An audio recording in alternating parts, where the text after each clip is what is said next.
Good afternoon, ladies and gentlemen. I'm sorry I'm late. If you believe, I was having a meeting with the new chief executive of the PDC. I paid for the lunch, and that's all I'm prepared to pay for. Amen. Thank you very much. Thank you, Nigel. It's good to see you all, so many familiar faces here. I spoke last year, and I felt that I'll pick up from where I left off last year. 12 months ago, we had not yet launched Econet commercially. We launched the company on the 10th of July last year. We had a few interesting challenges at that particular time. Perhaps the greater part of the challenge was the fact that we had a competitor that had been in the industry over 2 years ahead of us. We also faced the challenge that there was now a third player, and they were making a lot of noise. And if you were here 12 months ago, listening to the advertisements, you might have been well mistaken to believe that there was some very intense competition going on between Econet and Telecel. Unless you're a Christian, that is.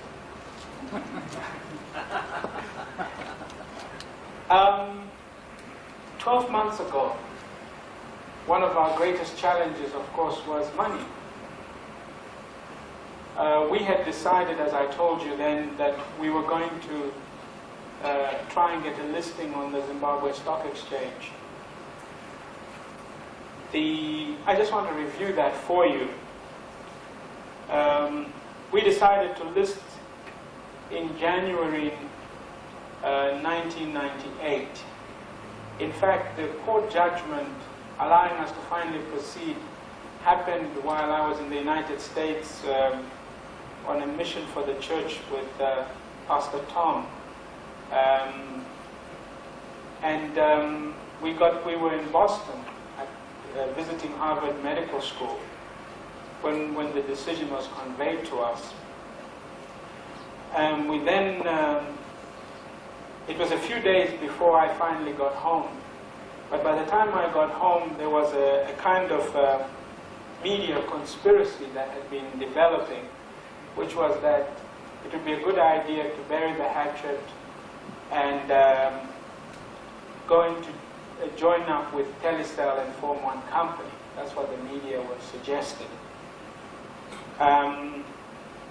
You know, that was not possible.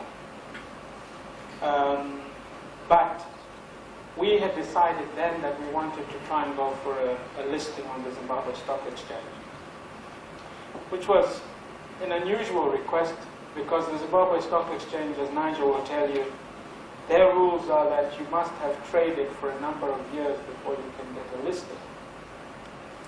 So when I said that we were going to get a listing, I hadn't checked their rules. And when I finally got to the bank and said, you know, I'm here to do a listing, they said, you mean in 3 or 4 years' time, right? I said, no, I mean it now. They said, well, look, you're not even an operating company. So I said, you know, I'd spent a lot of time with the lawyers, so I was beginning to learn a little bit of the way they operate. And I said, show me where it says what you're telling me. And as it turned out, that it was a rule, a practice they had developed. But it was not something that was written anywhere. But then they discovered there was another way to stop us, which was, they said, oh, that's all very well, but you need someone to underwrite, guarantee this listing. And I said, yeah, sure, let's ask the bank. And the banks looked at me and they all walked away.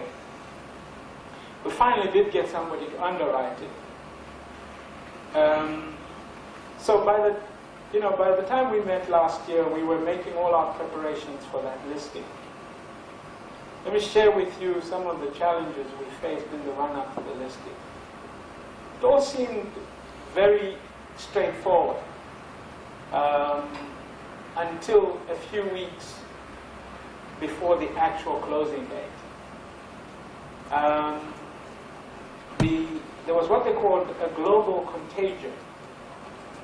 People in the financial markets will know what I'm talking about. The bottom fell out of the emerging markets. And suddenly no one wanted to buy shares in emerging markets. Russia collapsed just a week before our listing closed. Brazil collapsed.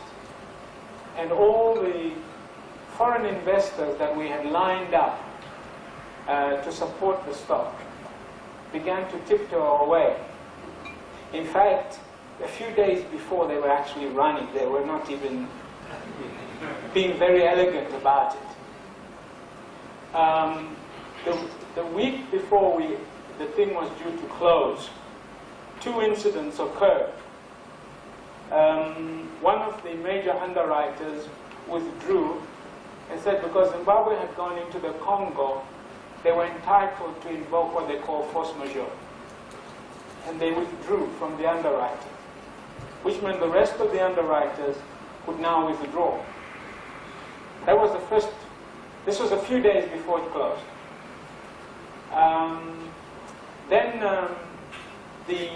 I was told, look, with this global contagion, as they called it at the time, big investors like Morgan Stanley, which is one of the big American banks, withdrew support of $2 million before the close.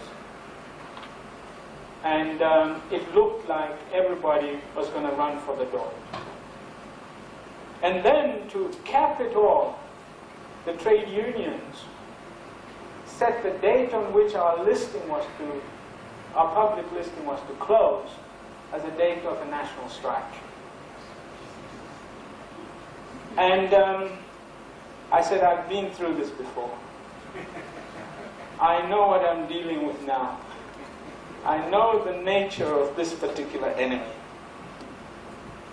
And I remember telling Patterson Timber, who I thank the Lord is now a great believer, because at the time he certainly wasn't. I said to Timber, I'm going home to pray, I don't know about you. And as it turned out, I called Morgan Changirai. I said to Morgan, you cannot strike on that particular day. He said, why not? I said, because you close the whole town, you close everything, and it's Econet public listing, you're going to be lynched. He said, I hadn't thought of that. Okay, we move it to Monday.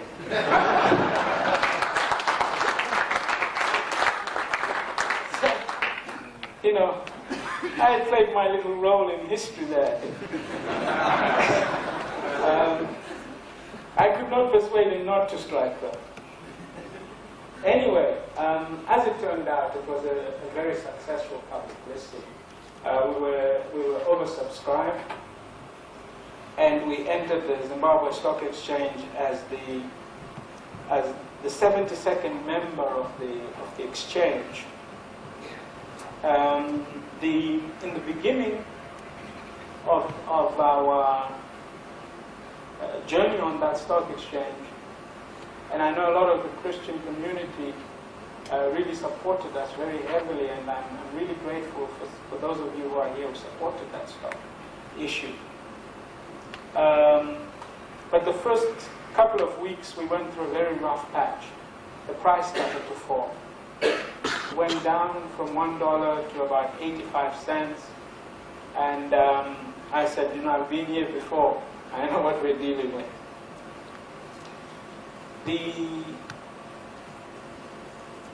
From about February, January this year, the stock did a dramatic turnaround and went through one of the most dramatic rises of any stock, certainly in the history of this country. And even from our foreign stockbrokers, they said that it was one of the highest rises of any stock traded in the world this year. It went up about 384% inside about 3 weeks, and took us to number 6 in size on the Zimbabwe Stock Exchange. So I like to, when they write articles now, they say we're a blue chip company. And I give glory to God, because there's nothing I could have possibly done to get it there.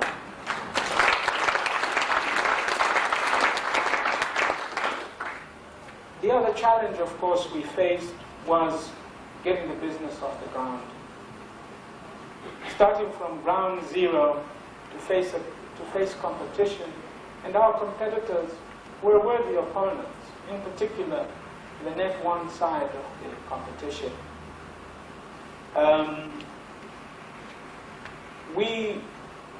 They were sitting, I think, over 20,000 subscribers when we were just starting. It took us about 2.5 months to get past them. And as I stand here before you this afternoon, we're now sitting on about 54,000 subscribers, and our market share is over 60% now. And we're still not happy. We'd like to get to 100%, because God says go and possess the land.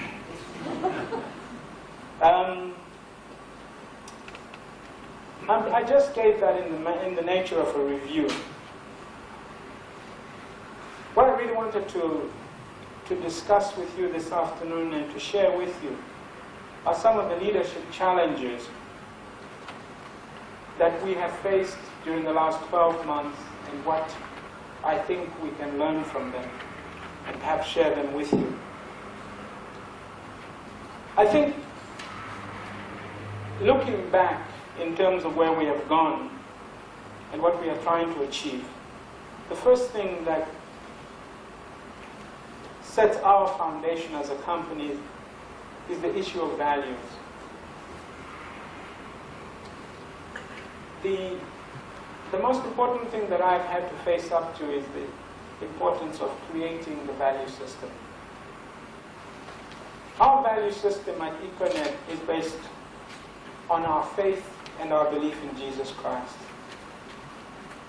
And really, I know for some who are here that is difficult to understand, and I shall try and keep it in the business context. The most important foundation for any business is the value system. Our own value system is what I'd like to really share with you today. Econet is a company at prayer.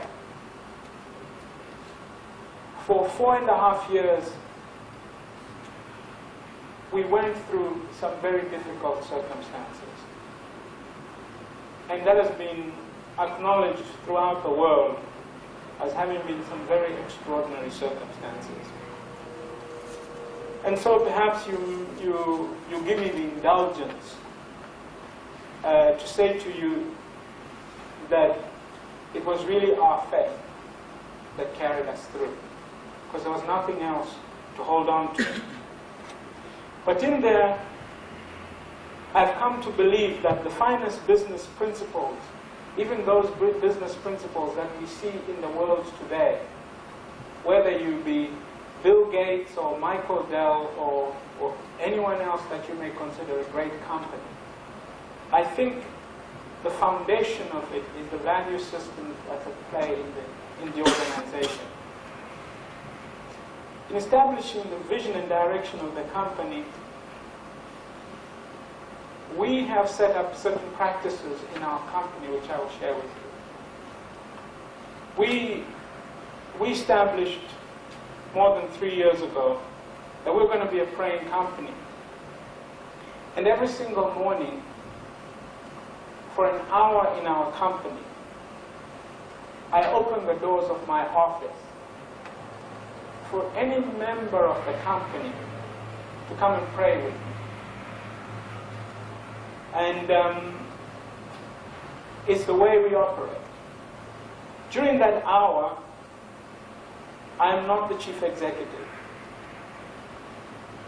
And during that hour, even the messenger can leave as he feels God would lead us. And we have done this every single day, whether I'm there or not there. My office is open, and sometimes there is no room, but it is open for the whole company, and we have some 260 employees. However, at any one time, I confess that maybe 30 or 40 come to the prayer meeting. I have never asked anyone to come to the prayer meeting. And I do not allow anybody to try and get anybody to come to the prayer meeting. My office door is just open. It is the first door open. And anyone can go into that office at that particular time in the morning and pray.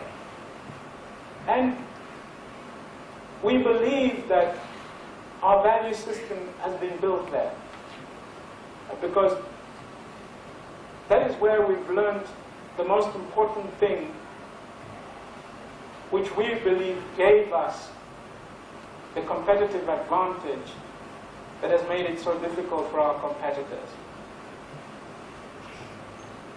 We have learned to serve. That's the most important thing. You see, your customers don't come to you so that you can make money. Nobody does that. It would be a very odd thing to do, to go to a certain company because you would like them to make money. They go to you because they believe you have something they need. And that establishes for us the first principle on which we try to build a company, which is we are there to serve. And somehow we believe that when we gather in the morning, we set a tone of humility within the organization. Because you cannot serve unless you acquire a certain humility. And it also reminds me, when people gather in my office in the morning, that it's all really by grace that we are there. But we've also come to know one another. And in times of distress, and there are many times of distress. How many know here you face a lot of affliction sometimes? Some of the people that I have come to depend on are the people who would surprise you. I'll depend on strength from my driver, or the messenger, or the clerk. Perhaps even more than I would depend on a general manager, or a member of my executive committee, or a board member. We believe that the key factor to profitability in our organization is loyalty. Now, this loyalty thing is on 3 levels. There is loyalty to one another that exists amongst the employees. That's the first level of loyalty. You see, that's the loyalty that we need for the difficult times. How many know that people actually don't always work for money? And so the loyalty and the bond that must take place is critical to our survival as an organization. Then there is loyalty of our customers. From a business point of view, I love to give people an analysis of why we've been so successful. We're the 3rd largest cellular operator in sub-Saharan Africa. We're the largest cellular operator outside South Africa in the whole continent, excluding Egypt and Morocco. And somebody came to me the other day and said, oh, you know, George Soros' organization has been buying Econet. I said, I wonder when he was going to pitch up. As an operator, that's been remarkable. But here's the problem, an interesting thing. I often do surveys of our customers, and I don't do it myself. I send people out to ask Econet customers why they are with us. And 4 out of 5 are with us because they say they support us. Which means they're not our customers because we have the greatest product. They're not our customers because we have the best prices. They're our customers because there is a bond between us. There is a loyalty factor at play. Now you can convert that into normal business speak. The longer a customer is with you, the more profitable that customer is. In fact, what is known as branding in business is the irrational, emotional behavior of consumers. People who buy Coke are totally irrational. Did you know that? They can never explain why they like Coke, because it actually does taste the same as Pepsi.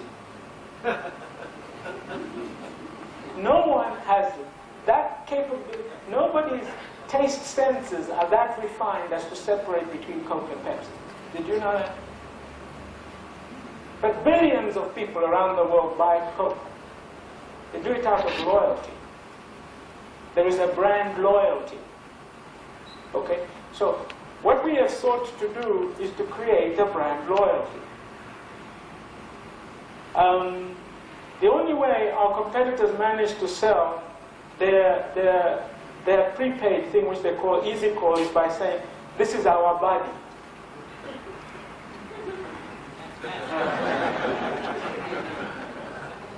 There was a Zimbabwean who pitched up in South Africa, in Johannesburg, went to the airport kiosk, and I was told this by someone who works for Net1.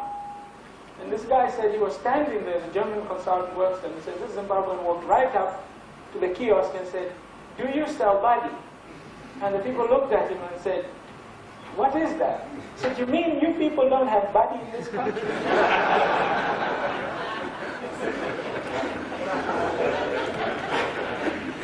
Well, you see, you know, and then the one that really floored me was a British guy called Ian Perry, who works for Standard Bank Equities in London.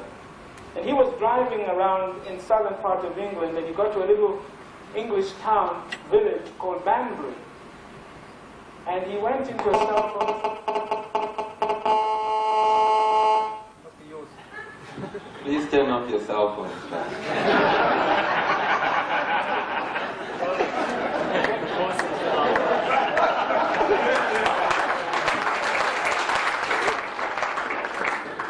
You know, I put it in the silent mode, but I didn't know it would interfere with this thing. Gave me away. Anyway. And he said he went into this little shop in England, and he said, do you sell prepaid? And the fellow said, oh yes, we sell prepaid. And so they started talking to this chap, and the guy then turned around and he said, you know, there's a company in Africa called Econet. They know more about prepaid than anyone in England. You see? And so, the loyalty factor is the difference. And it's very interesting because I was doing some research on this factor the other day, and they did some research in the United States. Some Harvard professor took time to look at this. And they studied some insurance companies. And they wanted to find out why two companies that had basically the same price, they had the same number of employees, and yet one company was profitable and the other wasn't. And they studied everything, and they could not find any major difference between these two companies that could account for for the great profitability of one and the absence of profitability in another one. Until they discovered something. But the customers of one of them had been with the company for an average of 5 years. And the customers of the other had been with the company for 12 months. And so loyalty was the difference for profitability. See, when you have loyal customers, your cost structures fall. Did you know that? You don't have to teach them. For example, with us on the cellular side, the customers that have been with us for a year are more profitable. They don't just press the green button anymore. They press other buttons and they generate more money. And I'm hoping we can persuade them to use other products in due course. So the loyalty factor is absolutely critical. Now, our loyalty, if you may accept that, and we even package it in business terms, for sure, a lot of our customers are with us because of the stand we took. Okay, fine. Then maybe with Coke because of the color of the bottle. But it still boils down to loyalty. It is very difficult to take our customers. Our customers come to me and they scream and shout at me. You know, my service is not up to standard, which is great. PDC's customers don't know where the chief executive's office is. As long as you shout at me and keep staying with the service, that's fine by me. The other factor that we discovered is that as long as you try to operate on a basis that I want to be fair. Now we Christians would say, do unto the others as we want them to do unto you. But you know, being fair is also one of the most profitable things that you can do.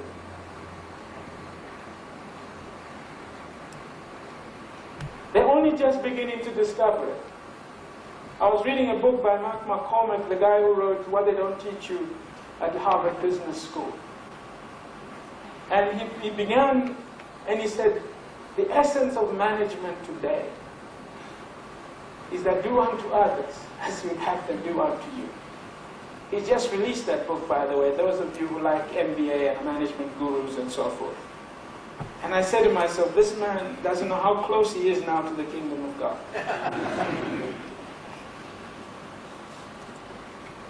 One of the great challenges for us, of course, is the fact that 12 months ago, over 80% of the people that run Econet today did not work for the company. We've had to grow one of the biggest companies in 12 months with people that were not there before. And that's a great challenge for you if you're a manager or a leader. So I cannot not explain to you how we try to bring these people together.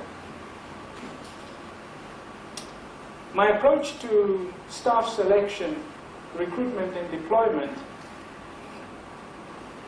is based on the advice given to Moses by his father-in-law, Jethro. After 12 years of being in business and reading every other book that I can lay my hands on, I've read Peter, what's his name? Tom Peters and Drucker and everybody else. And I thought they were coming up with great new management and business ideas, only to find that 3,000 years ago, Moses' father-in-law, Jethro, was observing Moses after they'd crossed the Red Sea. And he said to Moses, Moses was very excited, and he was explaining to him what God had done and the miracles and everything else. And then on the first day, he watched Moses at work. And 3 million people started coming to see Moses. With divorces, bitten by snakes. I mean, you can imagine all the problems. Well, they hadn't yet started being bitten by snakes. But that was to come. But you can imagine that they were, and he sat there, and he gave rulings as their leader. And you know what his father-in-law actually said? He said, you know, what you're doing is wicked. You wear yourself down. This won't work. You can imagine, I mean, there's the great anointed Moses being rebuked for mismanagement. Now, imagine some of you thought, no, you know, all I got to do is sit there and Jesus will come and drive everything around, you know. But there is a principle that was established there for Moses, which I think is very important for us to share here, about how you select, recruit, and deploy personnel. And if you want to be biblical, you can find it in Exodus chapter 18. He said to Moses, set a clear vision. I'm paraphrasing it now. Purpose and policies for your people to follow. He said, select people who are skilled and able. I don't know how Aaron got the job, but anyhow. He said, select people who are conscientious, God-fearing. People who are truthful, fair, and just. And people who are not covetous. Let me explain to you my understanding of that word covetous. When I was Secretary General of the IBDC back in 1990, those were the difficult early days. Well, some of us wouldn't mind going back to 1990, I tell you, but anyhow. But one of the things that were done in those days, of course, was this allocation system of motor vehicles and what have you. And so we sat there, and I was Secretary General, I did the administrative stuff. So government gave us 200 pickup trucks to allocate to our members. And so we get to our first meeting, and I noticed people at that executive meeting that I had not seen for a while. And the first thing one of them said, I won't mention his name, he's too prominent. He said to me, okay, how many have you set aside for us? The leadership. Of these 200, I suggest 20. And I said, I have set aside nothing for you. We're supposed to distribute these vehicles to the members. And the man exploded. He said, what do you think you are doing? You think I would come here, spend my time, and I don't benefit? I said, but that's your leadership responsibility. He said, you must be mad. You see, and that principle, if you reflect on it, it's quite common. I went to Kinshasa, Congo, before Kabila, and it was bad then. And as I drove around Kinshasa, this must be 92, there were these mansions, and then my guide was showing me around, and he pointed out at that mansion, and pretty soon I got a pattern. The bigger the house, I would say, he was Minister of Construction, right? He said yes. And the one whose house, that big one, with no roof, well, Mobutu fired him before he finished his house. That's what covetous means. One for you, two for me. And he said, after that, delegate and empower. Now that was Jethro telling Moses some 3,000 years ago. It wasn't Rafa. He said, delegate and empower. He said, give to some 100 to look after, some 10 to look after, and let them get on with it. But you, Moses, must lead by example. Don't expect from them something you wouldn't do. This is Jethro telling Moses 3,000 years ago. Now, I've saved you a lot of money because you've got the management books you need, right?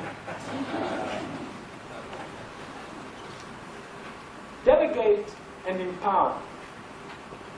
Lead by example. I don't expect you, as an employee of Econet, to work more than 18 hours.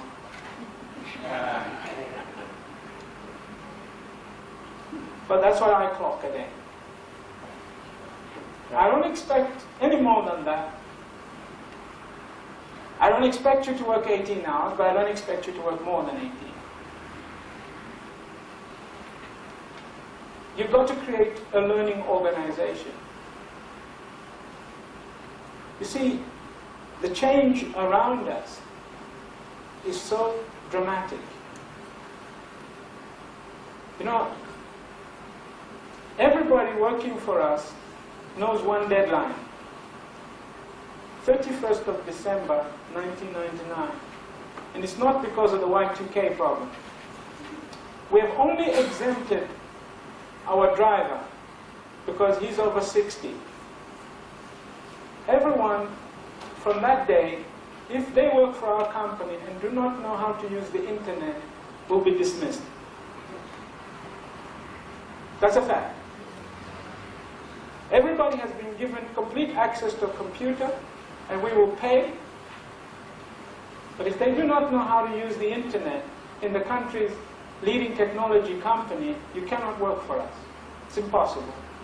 See, the internet is so dramatic. Its impact is as big as the printing press. That is how dramatic it is. And you don't need to be a computer expert to use it.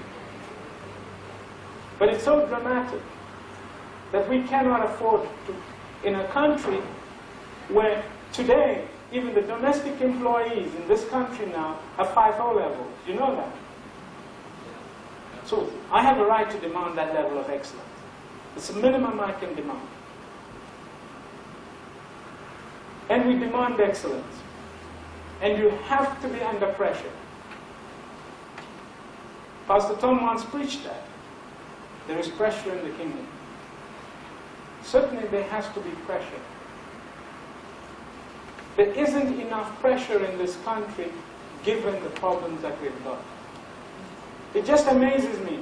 You know, the other day I was driving through the city at 7:45. 7:45 it was. And I looked around. Bright, shiny morning. There were no cars on the streets.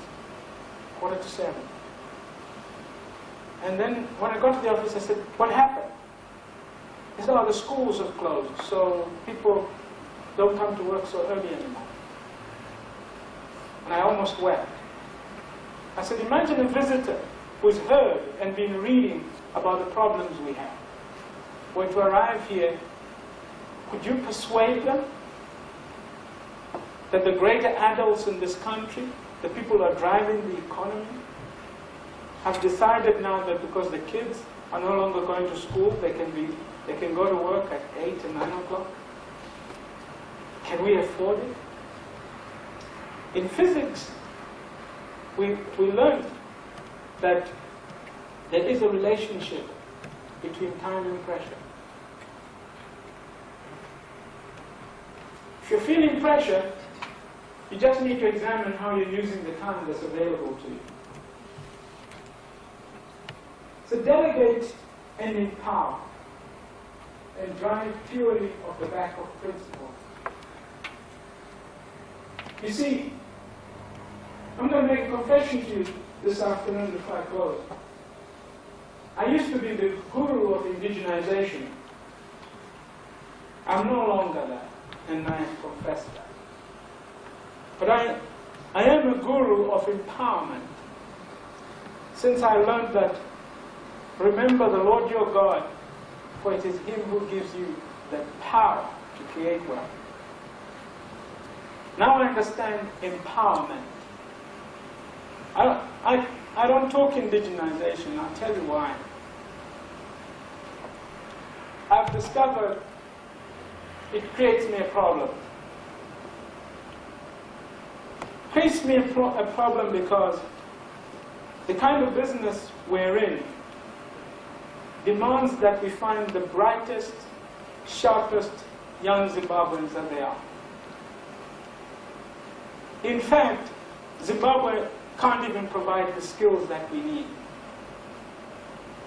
We've had to throw that net beyond our borders.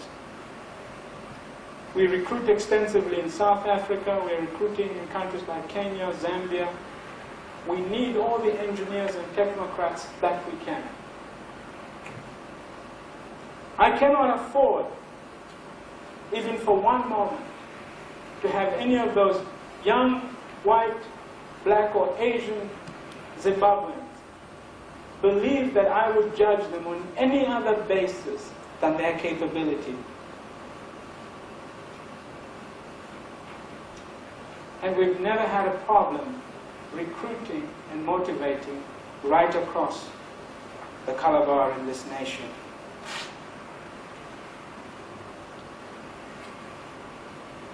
The final point that I want to bring to you is that what I've learned during the last 12 months is the concept of custodianship. After being in business for 12 years, I'd always run businesses in which I was the owner. And for sure, in Econet, I represent the majority shareholder, or the largest shareholder. But there are people out there who own shares in the company. And they're the people I really work for.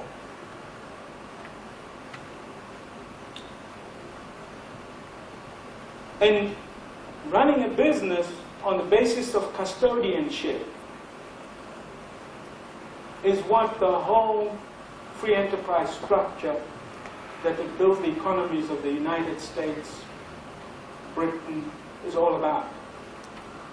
We're in the capital market. And every day I receive calls from stockbrokers, from people who are buying and trading in our stock.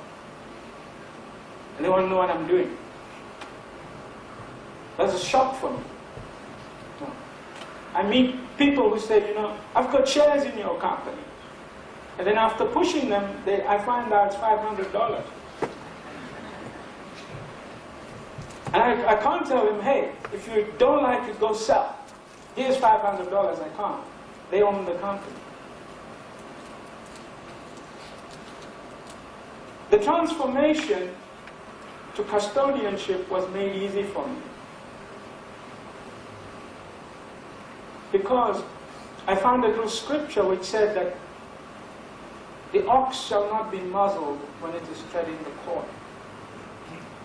And I came to understand that scripture, that I'm the ox. The corn that I'm treading doesn't belong to me. But I'm allowed to eat them. But there's so much corn under my feet. I hope you understand. That is custodianship.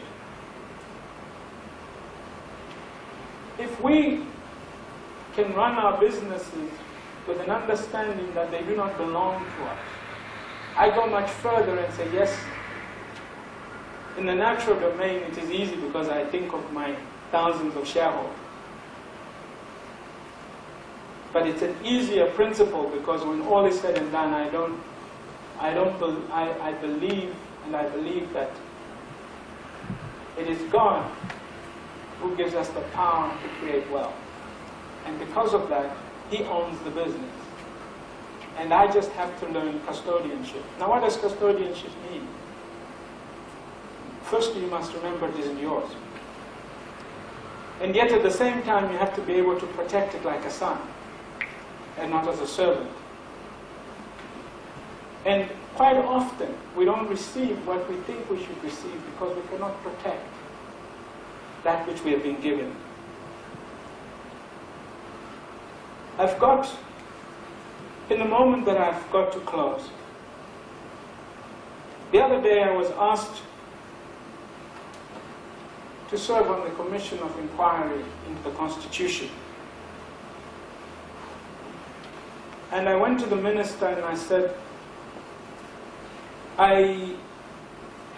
in case you think that it's because of the NCA, I want to tell you I've listened to them and what they have written in the newspaper, and I think it's good. And they have a point, but then again, it's not enough. I said, but I can't serve on this commission. And he said, why not? I said, because I know why I can't serve on this commission. One, I'd like to serve on this commission. I'd love to serve on this commission. I think it's a great moment in history for me to serve on this commission. And I can think of all the things I'd like to do on this constitution, particularly in the area of telecommunications. However, that isn't my calling at this particular moment in time. One of the most difficult things in business is to remain focused.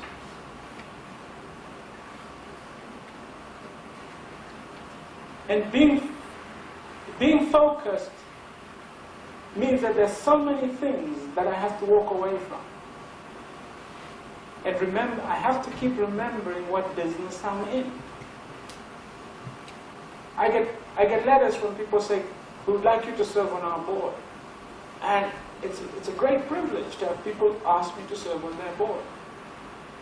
But while I serve this particular calling, I cannot serve on any other board.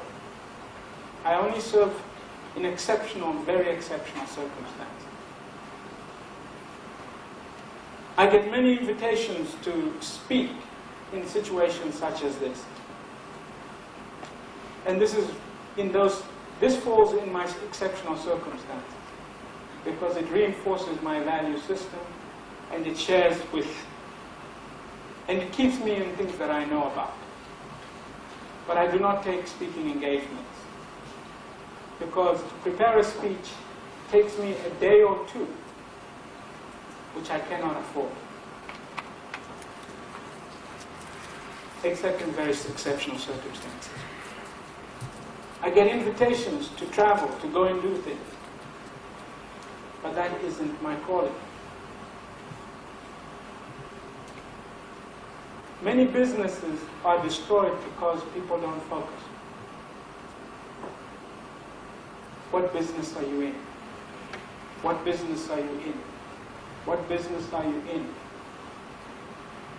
There's so many exciting things going on out there, like the Constitutional Commission. But that's not the calling that I have at this particular moment. Maybe I shall be fortunate like David, who was given at least 3 careers in his lifetime.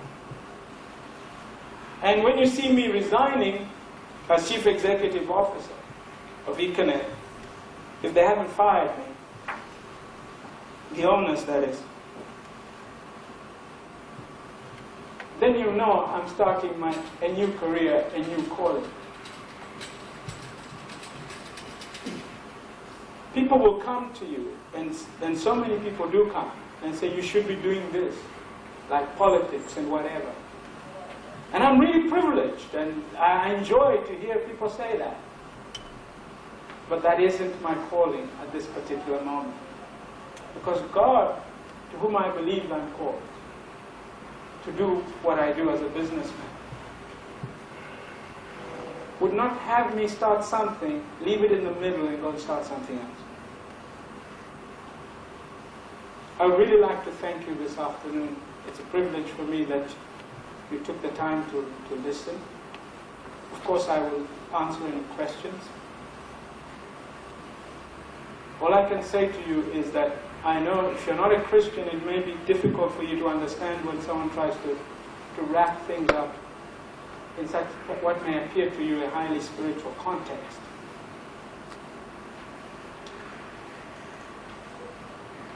But I asked in prayer once why God allowed me to go through what I was doing.